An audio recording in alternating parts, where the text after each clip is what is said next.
मोदी जी थानी specially follow करें तो थे ट्विटर के ऊपर एक्स के ऊपर पोस्ट डालो थारो तो थान लाग मतलब यह चीज़ कौन लाग रही है कि थारो मैसेज है वो प्रधानमंत्री तक पूछो कौन पूछो। मैंने मेरो दुख हो जो मैं लोगों तक पहुंचाने की कोशिश करी, पूछने की कोशिश करी, मेरे पार्टी के लोगों में पूछने की कोशिश करी, पर जवाब को नहीं मिलो। एक भी सिंगल आदमी भी थाने मनाने की कोशिश कौन करी बीजेपी से। एक व्यक्ति एक कालो ब्रश लेके देश ने पूरे राज्य ने कालो को कर थोपन पोतन में लागन लगियो और कोई उन टोकन नहीं घूम पायो कि तू क्या कर रहे है। तो बेटी बाप थोड़ी बहुत तो सोच, तो अपनी पार्टी नहीं मारन लागन ला रहे। तू जल को राजस्थान की टीम में मैं एक बात कहनी चाहूंगी, 15 साल लगातार चुनाव आ रहा, दादो भी मारो आ रहे चुनाव, हमारे पिताजी भी आ रहे हैं, हमारे माताश्री भी, एक ही व्यक्ति आ रहा। अरावली की पहाड़ियों के बीच स्कूली शिक्षा के साथ साथ प्री फाउंडेशन और ओलंपियाड की तैयारी का भी उठाएं फायदा।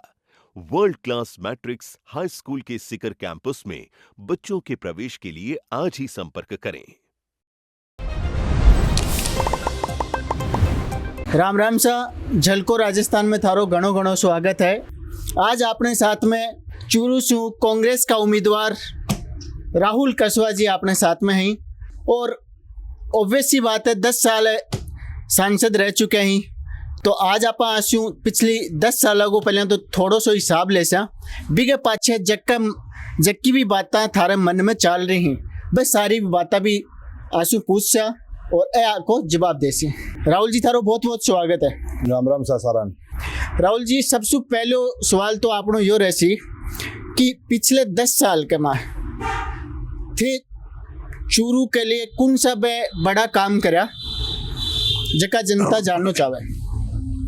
देखो मैं और एक थोड़ी सो निवेदन रहोगो थे बहुत फास्टली बोलो तो चूरू के लोग इन बन थोड़ा आराम बताना है। चूरू का लोग बहुत फास्ट हैं, वो फास्ट समझ भी जाए, पर थारी बात मैं रखूंगा और मैं कोशिश करूंगा कि मैं थारी बात धीरे धीरे बताऊं। चूरू लोकसभा के सांसद बनने बाद में हमारी कोशिश यही रही कि भारत सरकार के जो भी बजट को प्रावधान है, जो भी स्कीमा है, उन स्कीमा को बेहतरीन लाभ हमारे क्षेत्र के लोगों ने दिलावा। अलग अलग मंत्रालय की जो स्कीमा चल रही हैं उन स्कीमा से आप बेहतरीन फायदा ला और इंफ्रास्ट्रक्चर ने डेवलप करना मेरी प्राथमिकता रही है। मैं यह बात ने हमेशा मानी है बात ने कि कहीं भी क्षेत्र के विकास जदी होगो जब क्षेत्र के अंदर इंफ्रास्ट्रक्चर पर मजबूती होगी। इंफ्रास्ट्रक्चर मतलब मारो ये है कि रोड और रेल के नेटवर्क में इम्प्रूवमेंट होगा, साथ में टेलीकम्युनिकेशन बिजली को जो रीच है वह पहुँचे, क्योंकि ये वह संसाधन हुए जिन संसाधनों के साथ में बड़े बड़ा निवेश भी हो उसका और एक आम आदमी के जीवन में उसको परिवर्तन भी आवे, उद्योग भी लागे, हर चीज़ को फर्क हुआ है। तो मैं कोशिश स्टार्टिंग से ऐ करी। मैं जब मैं बने हो सांसद के रूप में पहुंचे, जब राजस्थान के हमारे चूरू जिले के अंदर एक ही राष्ट्रीय राजमार्ग हो, जहाँ राष्ट्रीय राजमार्ग को भी कार्य बंद पड़े हो, वह बीओटी की रोड ही, बिल्ड ऑपरेट ट्रांसफर की रोड ही, जो अम्बाला से लेकर पाली जाया करती, अम्बाला से लेकर हरियाणा बॉर्डर तक तो रोड बन चुकी थी, पर हरियाणा बॉर्डर से लेकर सालासर और आगे नागौर तक की रोड बनी कौन थी। वो बीओटी रोड थी, तो इस रोड का कॉन्ट्रैक्टर का रुपया भी कौन बच रहा है और बैंक फंडिंग कौन कर ला रही। तो शुरुआत तो मैं उन रोड से ही करी और वह रोड बनाई में 10 मीटर की वाइड बढ़िया शानदार नेशनल हाईवे हमारे कार्यकाल में पूरा हो। उसके बाद में मैं उस रोड को 4 लेनिंग को काम भी चालू करवायो। एक नयो राष्ट्रीय राजमार्ग बने था 709, उसका पैसा आवंटन कराया, 150 करोड़ की लागत से वह रोड भी बनी। फिर उसके बाद में रोड सेक्टर की थाने बता रहे हूँ। फिर राष्ट्रीय राजमार्ग का मैं 2 सर्वे भी कराया। एक में कराया सरसा से लेकर चूरू तक को वाया नौहर और तारनगर होते हुए, एक में कराया सरसा नाथूसरी भादरा राजगढ़ झुंझुनू होते हुए उदयपुर वाटी होते हुए जयपुर तक का भी राष्ट्रीय राजमार्ग का 2 सर्वे करवाया। पर दोनों सर्वे का काम चाले, फिर सरकार बदली, वह काम पूरा को नहीं हो पाया। पर अभी मेरे यही कार्यकाल में भारत सरकार के द्वारा नोटिफाई भी हो गयो, सरसा चूरू से लेकर नौहर तारानगर होते हुए सावा सरसा और जलंधर तक का 470 किलोमीटर को हाईवे में स्वीकृत भी करवा दियो। तो कुल मिला के मैं हाईवे सेक्टर में अकेले में करीब 2,500 करोड़ रुपया से ऊपर को निवेश करवाए है। और अभी हाल ही के अंदर में चूरू शहर और सादुलपुर शहर, दोनों शहर का बाईपास की भी डीपीआर को काम चालू करवा दिए। और यह डीपीआर या बाईपास बने बाद में इन दोनों शहरों में रिंग रोड को काम करेंगी, ये हमारा बहुत बड़ा फोकस रहे हो। रोड सेक्टर में भी मैं और भी बहुत काम कराया। भारत सरकार एक नई स्कीम काटी सेतु बंधन, जैमें CRIF को रुपये ला के जितना भी रेलवे क्रॉसिंग है जो राष्ट्रीय राजमार्ग से हटकर है, उन हाईवे के में उन फाटकों पर पुल बनाने को काम भारत सरकार को प्रोग्राम चाल्यो। मैं मेहनत करी, कोशिश करी, और मैं पहले चरण में 14 सैंक्शन हुआ राजस्थान में। उन 14 में से एक चूरू में 3 स्वीकृत कराया 150 करोड़ की लागत से। राजगढ़ के अंदर सांखू रोड पे, पूनिया कॉलोनी चूरू शहर में, और पड़ियारा रतनगढ़ के पास में 3 ROB भी स्वीकृत करवाया। रोड के लिए कोनी रेलवे में भी बेहतरीन कार्य करायो। जब मैं सांसद के रूप में हो तो ब्रॉडगेज कनेक्टिविटी को काम चालन ला रहे थे। मैं अमान परिवर्तन को काम चाल रहे हो, मोटा मोटी में मीटर गेज ब्रॉडगेज पा रहा। 2-3 सेक्शन इस जो बंद पड़े उन्होंने दोबारा फंडिंग दिलाई। सादलपुर से हनुमानगढ़ की, चूरू से सीकर रोड के ट्रैक की, और रतनगढ़ से सदार से ट्रैक की अमान परिवर्तन को काम पूरा हो। रेलवे ने भी मैं 2 हिस्सा डिवाइड करे हो। एक तो मैं इंफ्रास्ट्रक्चर पर काम करे आयो, और एक मैं नई रेल चलाने को काम कराया। जब मैं अमान परिवर्तन करा ली तो मैं विद्युतीकरण को काम चालू कराया। विद्युतीकरण एक साथ पूरे लोकसभा क्षेत्र में 700 किलोमीटर को ट्रैक हो, 721 करोड़ रुपया टेंडर निकाले गए हो, और 2019 जनवरी में उनको काम चालू हुए हो, और आज वो काम कंप्लीट है और वो पब्लिक ने हैंडओवर भी हो गयो। जब ब्रॉडगेज हुई, विद्युतीकरण हो, नई ट्रेन में चलाई, मैं 29 से ऊपर ट्रेन चलाई। आज हिंदुस्तान को कोई बड़ो शहर कौन बच रहे हो, जैसे चूरू डायरेक्ट ने जुड़ रहे हो। आज दुरंतो जैसी एक्सप्रेस ट्रेन जो दिल्ली तक और सियालदा चला करती है, उन्हें मैं बीकानेर तक लेके आया। नई ट्रेन चलाने से ट्रेन की गतिविधि बढ़ी, और एक टाइम इसो आ गया इन 10 साल के अंदर ही कि रेलवे ट्रैक की डबलिंग को भी काम करना शुरू करवाना पड़े। रतनगढ़ से चूरू और चूरू से सादलपुर, वह दोनों ट्रैक में डबलिंग को काम चालू करवा दियो। 1000 करोड़ की लागत से वह काम चालू है। रेलवे सेक्शन के अंदर जब अमृत स्टेशन की योजना चाली तो चूरू लोकसभा क्षेत्र का मैं एक साथ 5 स्टेशन लेके आया। सुजानगढ़, रतनगढ़, चूरू, सादलपुर और गोगामेडी, 5 स्टेशन पर 150 करोड़ की लागत से वर्ल्ड क्लास स्टेशन बनाने को भी काम चालू है। और छोटा छोटा स्टेशन भी बच जाए कई बार, जिन पे हॉल्ट स्टेशन टाइप का हुआ है, एक ही ट्रैक गुजरता हुआ है, उनका प्लेटफॉर्म नीचे बहुत आ, कई वो छोटी छोटी बातें हुए जिनको ध्यान कौन दियो जा। मैं खुद जाता, देखता, फोटो खींचता और डिपार्टमेंट को बात करी। आज लगभग 15 से जैसे स्टेशन होंगे, लगभग मैं जहाँ तक मानता हूँ कि जिन स्टेशन की हाइट को उठाना, फुट ओवर ब्रिज बनवाना, एस्केलेटर लगवाना, लिफ्ट लगवाना, स्टेशन को पे हमने बड़ा पैसा खर्च किया। आज की तारीख में करीब करीब चूरू लोकसभा क्षेत्र में 3100 करोड़ रुपए का काम रेलवे सेक्टर में काम कराए हैं। ये वह प्रोजेक्ट्स हैं जिन प्रोजेक्ट्स के ऊपर सरकार को मैं फोकस करवायो। बिजली हमारे क्षेत्र में सदार शहर, रतनगढ़, बीदासर वो बेल्ट है जहाँ बेल्ट के ऊपर कुआं बहुत है। हमारा कुआं तो सरकार लगा दिया पर बिजली को ढांचों मजबूत को नहीं हो। एक नई स्कीम लॉन्च हुई, RDSS revise distribution sector scheme. उन स्कीम को बेहतरीन लाभ लियो। पहली मीटिंग चूरू जिले के अंदर में कराई, उसको चेयरमैन सांसद हुआ है। पूरे राजस्थान पहली मीटिंग चूरू में हुई है, और उन मीटिंग को मैं हमारा एजेंडो प्रोग्राम पहले तैयार हो। 300 करोड़ रुपए की लागत से 6 नया फीडर, नई लाइना।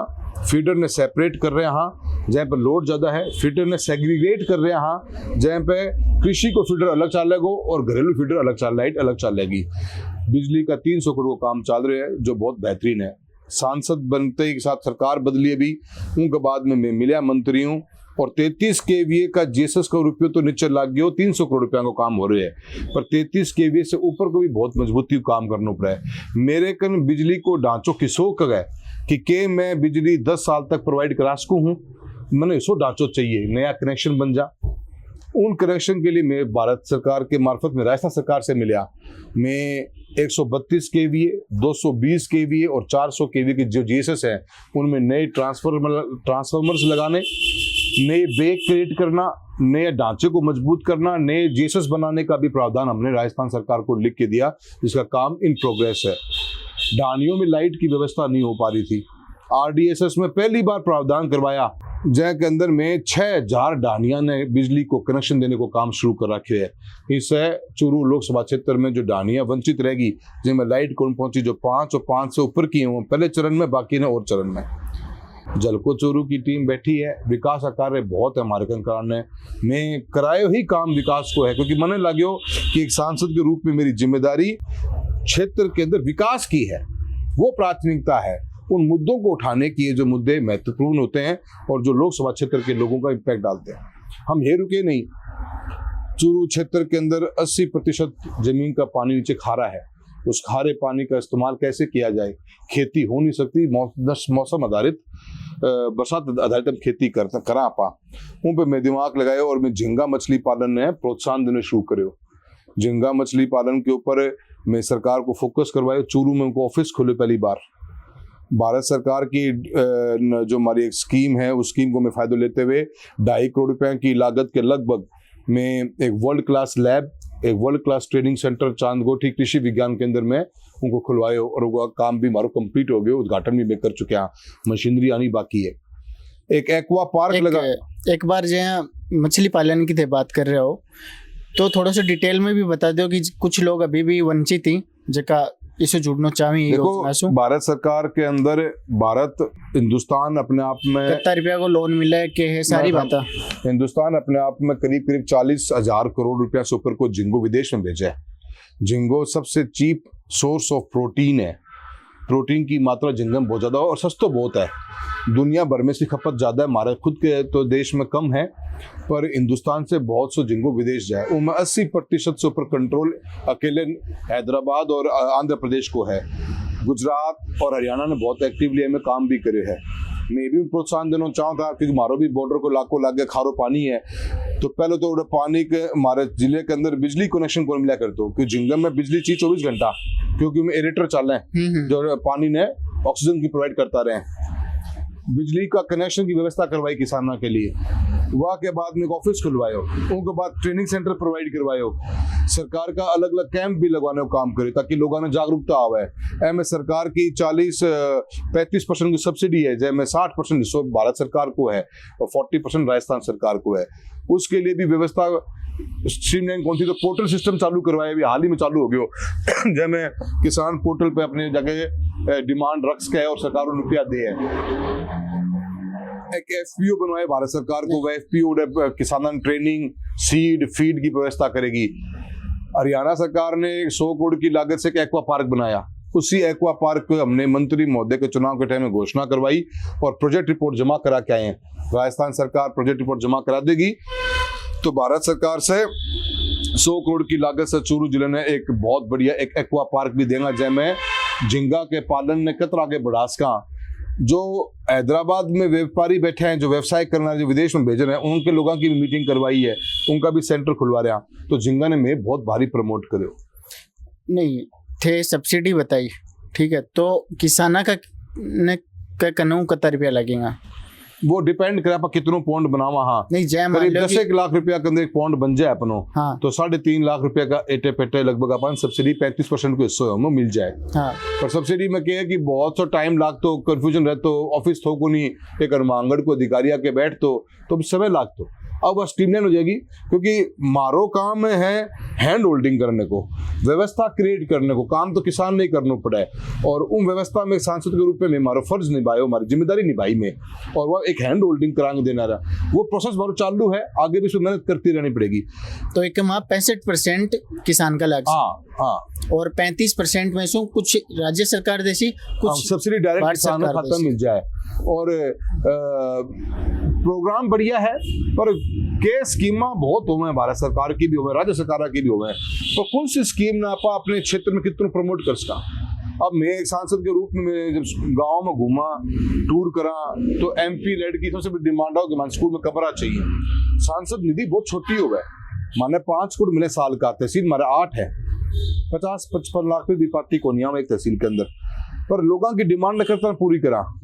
थे बिलीव कौन करोगा कि मैं भारत सरकार की पीएबी की स्कीम ही, एक नाबार्ड की स्कीम ही, उन दोनों स्कीमा को लाभ लेते हुए मैं 850 से ऊपर कमरा लेके आया लोकसभा क्षेत्र के अंदर। जो स्कूलों में बच्चों का 5-5 कमरा करे, 2 कमरा, लैब बनाई है, नया लाइब्रेरीज बनाई है, और सब सिस्टम करे। तो मारो कोशिश यही रही कि विकास के ऊपर आप चला, हर एक प्रोग्राम में आप बेहतरीन काम करने को काम करा। सांसद निधि है हमारी, उसको भी किया अपन नवाचार कर सका, अपन नाली खुर्रा भी बना सका, और सांसद निधि को भी मैं बेहतरीन इस्तेमाल करे।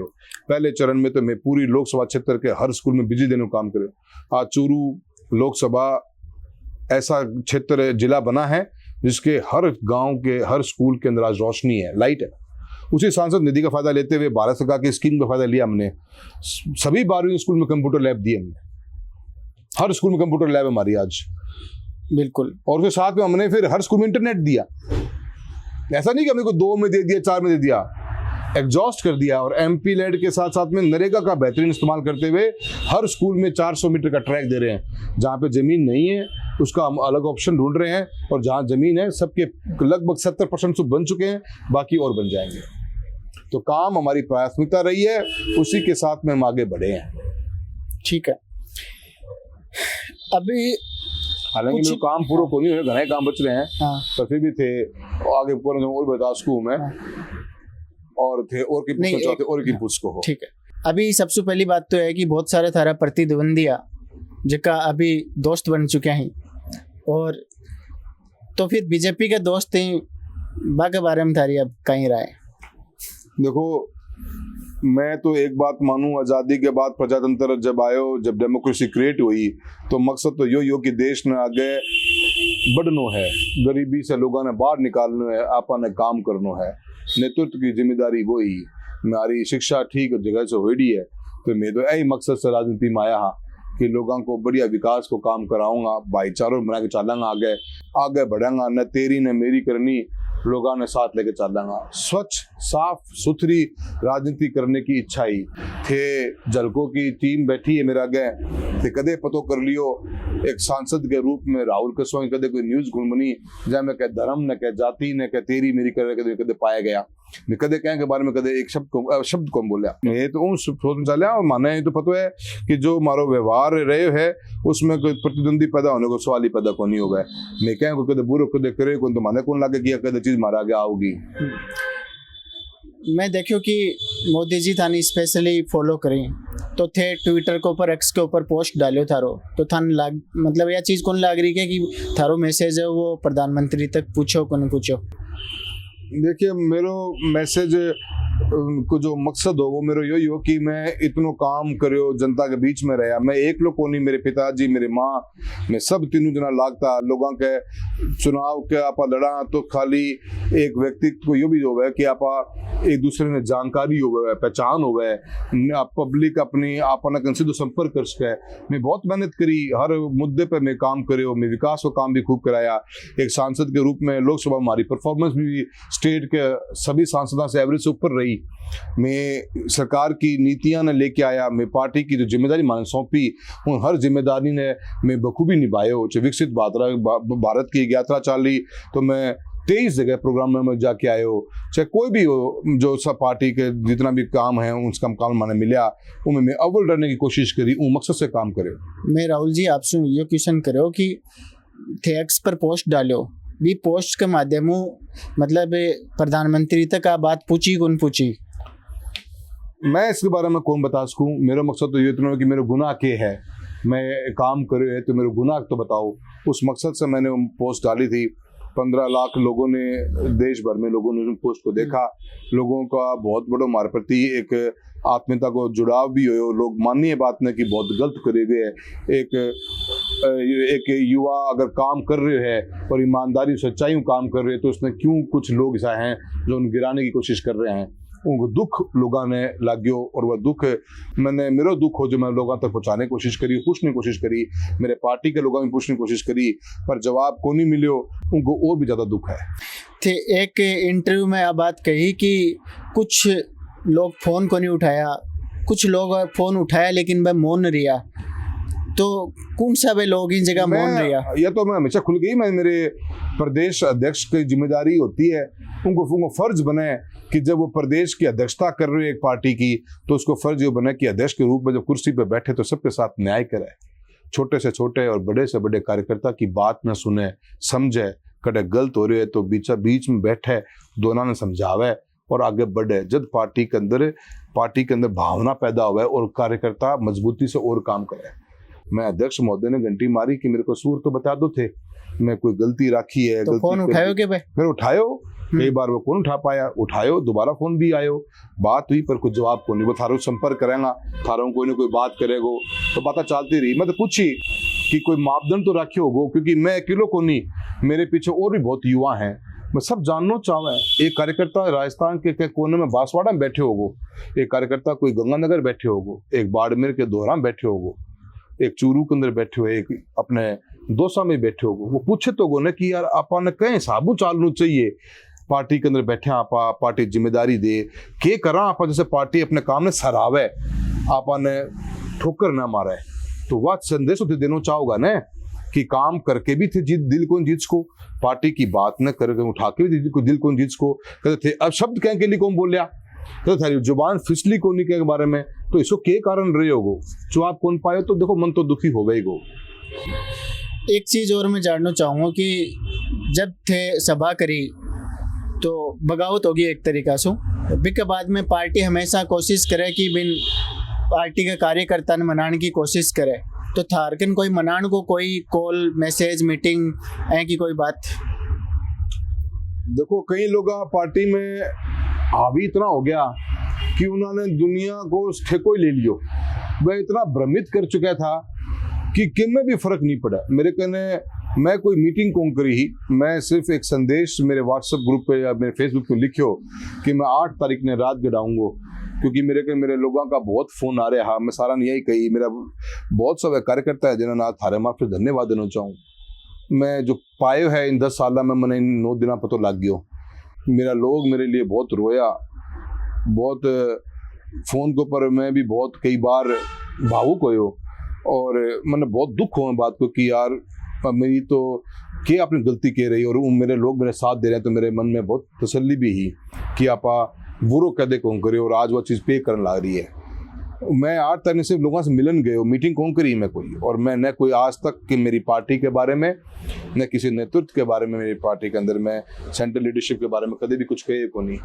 मेरे 10 साल को सफर भारतीय जनता पार्टी में रहे हैं। मैं मोदी जी देश का प्रधानमंत्री रहा, उनको जो सपनों है विकसित भारत को, उसके ऊपर मैंने अपना हर एक पल देने का काम किया है। मैंने जो भी पार्टी में जिम्मेदारी हमारे नड्डा साहब मान दी, कितनी वीडियो कॉन्फ्रेंसिंग्स के मार्फत दी, हम सब ने उसको पूरा करने का काम किया। तो मेरे को कभी किसी से उनसे कोई न उनको मुझसे नाराजगी रही होगी। मैं हमेशा विफलता मानी है तो प्रदेश के नेतृत्व की मानी है कि प्रदेश का नेतृत्व बात ने क्यों को नहीं बता पाए, उनको फर्ज हो अपने फर्ज में न्याय कौन कर पाया, न्याय करके गया, एक व्यक्ति के साथ को नहीं करे हो, या एक युवा सोच के साथ, एक किसान कौम के साथ अन्याय करे गए।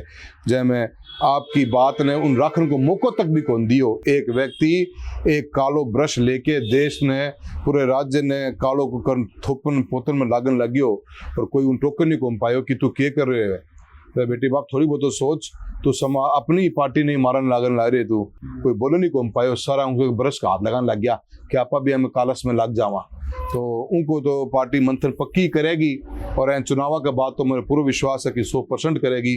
और उन व्यक्ति ने जिसने पार्टी को इतना भारी नुकसान दिए, कार्यकर्ता को मनोबल तोड़ दियो, लोगों को नेतृत्व जो युवा बढ़ता जा रहे हैं उनको मनोबल तोड़ दियो कि ए पार्टी में रहना है तो ए काले ब्रश जगह हाथ में दे रखे ने उनको जानो पड़ेगा, और जहाँ के हाथ में कालो ब्रश होगा ने वो काले से लगाओगो, सफाई कदे कांग्रेस का नहीं। तो एक भी सिंगल आदमी भी था नहीं मनाने की कोशिश कौन करे बीजेपी से ना? मेरे कन कोई समाचार को नहीं, मेरे कन फोन जरूर आया है, और या भी कही कि आप बात कर सा, पर मैंने कदा उन बातों में मैंने बार्गेनिंग करनी कौन थी, कदा मैं क्यों बार्गेनिंग करूं, मैंने बार्गेनिंग क्यों करनी है।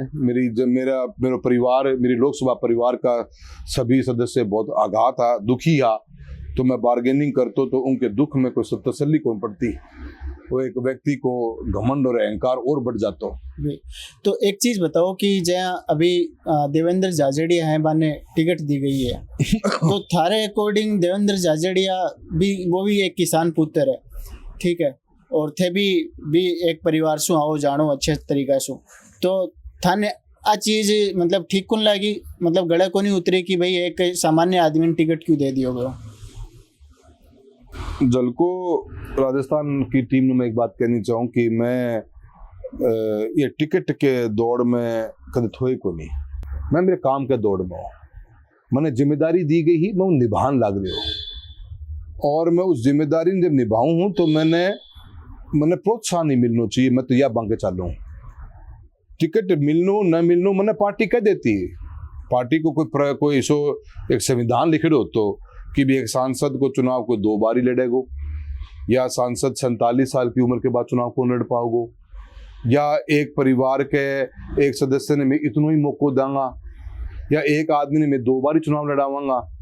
कोई तो संवैधानिक बात हो जो सब पे लागू हो। कानून तो सब पे लगता है ना, किसी एक पे थोड़ा लगता है। मुझे पार्टी ने कहा कि मैं एक परिवार में 2 टिकट कौन देना चाहूंगा। मैं 47 साल चुनाव लड़ रहा, MP को चुनाव में 33 साल लड़ रहा, पर एक सांसद के रूप के अलावा मैं विधायक को चुनाव भी लड़ता आया। 47 साल हूँ, मेरे दादा 77 में चुनाव लड़े, मैं हारता गया। जीत हमारे को तो मिली को नहीं। मैं 11 चुनाव लड़े, मैं तो 8 तो हार ही गया, 3 ही जीतया। मैं तो 8 चुनाव हारे गए, तो मैं राजनीति छोड़ दी। मैं जनता के लिए, हाँ, मारो जनता पर हमारे पे एतबार है, विश्वास है, हमारे प्यार है, हमारे पे भरोसा रखे हुए। मैं उनके लिए लड़ता रहा, हारता गया, लड़ता गया, हारता गया, फिर लड़ा। पर एक टाइम तो ऐसो आगे हो टीम ने बताना चाहूँ, जलपुर चूरू की टीम ने और राजस्थान की टीम ने एक टाइम ऐसो हमारे जीवन के अंदर कि मैं 15 साल लगातार चुनाव हारा। दादो भी मारो हारे चुनाव, हमारे पिताजी भी हारे, हमारे माताश्री भी, एक ही व्यक्ति हारा, पर मैं मैदान कदे कौन छोड़ो। जो जीतया था उन टाइम पे, आज वो राजनीतिक रूप से खत्म है और मैं आज भी खड़े थारे सामने। तो राजनीति के अंदर मैं टिकट की दौड़ में कौन। और मैंने पार्टी था, एक बात और जोड़ना चाहूंगा, मैंने पार्टी एक बार कही कि चुनाव कौन लड़ना है, MLA को किसी और ने आपा 2 टिकट घर में कौन था, मैं स्वीकार करी बात। एक झटके में सीट छोड़ दी। हमारे कार्यकर्ता बहुत मना करी, ना लड़ना है, मना पार्टी कह दी अपन, और छोड़ के ने उन पार्टी ज्वाइन करवाई जिनके सामने मैं चुनाव लड़े 47 साल तक। उन्होंने मैं पार्टी ज्वाइन कराई और ताकि पार्टी में मजबूती मिले। वो एक अलग बात है, रिजल्ट अलग रहे हो, रिजल्ट हमारा पॉजिटिव को नहीं आ पाए हो, उनमें भी कई कारण हैं। उनका भी उन जयचंदा की मार्केट लिस्ट है कि वो रिजल्ट राजगढ़ में क्यों को नहीं आ पाए हो। तो वह बात को नहीं कि मेरे को टिकट की दौड़ में भाग रहा, माने कह देता, माने बात कर लेता, मारो छीनने की क्या जरूरत थी। एक थे लेटेस्ट में कोई किस्सा भी सुनायो, मतलब राजेंद्र राठौड़ जी हैं और आपके पिता राम सिंह जी कसवा हैं। बाकी कुछ काफ़ी यादें थे बताई कि मैं जब जाया करता तो तारा नगर होके जाया करता, पर एक ही गाड़ी में जाया करता, और मतलब बस थोड़ी और कौन सा किस्सा ही थे थोड़ा शेयर करना चाहो। मैं किस्सा की बात को नहीं, मैं तो उनके घमंड और उनका अहंकार को जवाब देने ला रहे हो। जो जिस सोच के साथ में उन्होंने राजनीति करी, 2014 के अंदर लग गए थे कि राम सिंह जी टिकट काटो।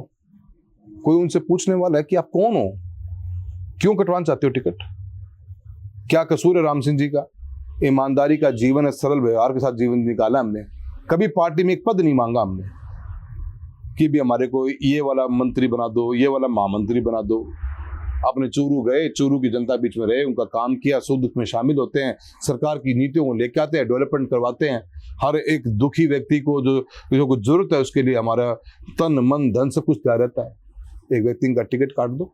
नहीं, आप कह रहे हैं टिकट काटो, ठीक है, टिकट कटा उनका, लेकिन अल्टीमेटली मिला तो परिवार में ही ना। कैसे मिला? जब वो कुछ मजबूत लोग बैठे हुए थे, उन्होंने उस बात की वैल्यू तो रखी। भैरव सिंह शेखावत जी जो पिताश्री को राजनीति में लेके आए, भारतीय जनता पार्टी में शामिल करवाई, वो ऐसे मजबूत लोग बैठे हुए थे। वसुंधरा जी मैडम थी, मजबूत लोग थे जिन्होंने कदम कदम पे बात बोली। क्या क्या क्या मुद्दा है उनके पास में? मैं तो कभी चूरू की टिकट नहीं मांगता, विधानसभा की मैंने कभी टिकट नहीं मांगी, उन्होंने कभी सांसद टिकट नहीं मांगी। तो बता तो दे जनता को कि उनका दुख किस बात का है, क्यों नहीं बोलते वो। और वो वक्त चलता रहा, और जब वक्त चला तो बार बार आप टिकट कटवा देते हो। कभी पिताजी की टिकट काट दो, कभी बेटा जी की टिकट काट दो, और इस बार तो अति होगी। और इस बार जब स्टेट लीडरशिप ने इंटरेस्ट नहीं शो किया तो नुकसान भुगतना ही पड़ा। और हम जैसे लोगों का जहाँ सफोकेशन होने लग गई, दम घुटने लगे मारो कि कहने कहा, कोई सुने को नहीं, कोई कहा नहीं कौन दे। और चुनाव उन्होंने लड़ा तारनगर से, सीट उन्होंने अपनी खुद की बदली, खुद ने टिकट पूरे स्टेट की बांट दी। और शेखावटी बेल्ट में गंगानगर से पॉइंट पर भी ऐसे आगे। हाँ, एक चीज जानना चाहूंगा कि जब मंत्रिमंडल को विस्तार हो केंद्र सरकार में, तो थारो भी नाम चर्चा में चल रहे हो कि थे थान मंत्री पद मिलसी, के बाद में क्या रीजन रही हो कि मतलब मंत्री पद को? देखो, भारतीय जनता पार्टी सरकार, मोदी सरकार जो बनी, सांसद हम 303 थे, जिनका मंत्री बनानो न बनानो वो सरकार फैसलो करे, पार्टी फैसलो करे। मैं तो कदे कहने गए को नहीं। टीवी पे एक अब एक बात चल है कि भाई ये इतना बार का MP रह लिया, शेखावटी बेल्ट टू बिलोंग करें, और शेखावटी बेल्ट ने किसान कौम की एक आवाज़ ने भी मजबूती प्रदान होनी चाहिए, आगे बढ़नी चाहिए, डिमांड चलती रहे हमेशा, थाने पता ही है। तो ये मीडिया में यह बात चल रही, और मैं कदे कहेंगे गयो को नहीं, नाम आओ चाल्यो न चाल्यो, कोई बन्यो कौन बन्यो उनके बारे में आपा कि न आप सोची न आप कदे कही न कदे आप मांगी, आप गया भी कौन, आप अपना काम करता रहा, जिम्मेदारी पार्टी देती तो उन्हीं बखूबी निभाता, और न दी तो अपना कोई मलाल भी कौन है बात को। तो यह चीज़ तो चलती रहे, और नाम टीवी पर आवे, शेखावटी बेल्ट के अंदर किसान कौम की आवाज़ की एक मंत्री के रूप में देखना चाहो थी जनता, हमेशा चाहती आई है, वह आवाज़ कौन ही सुनी गई तो वह कौन ही सुनी गई।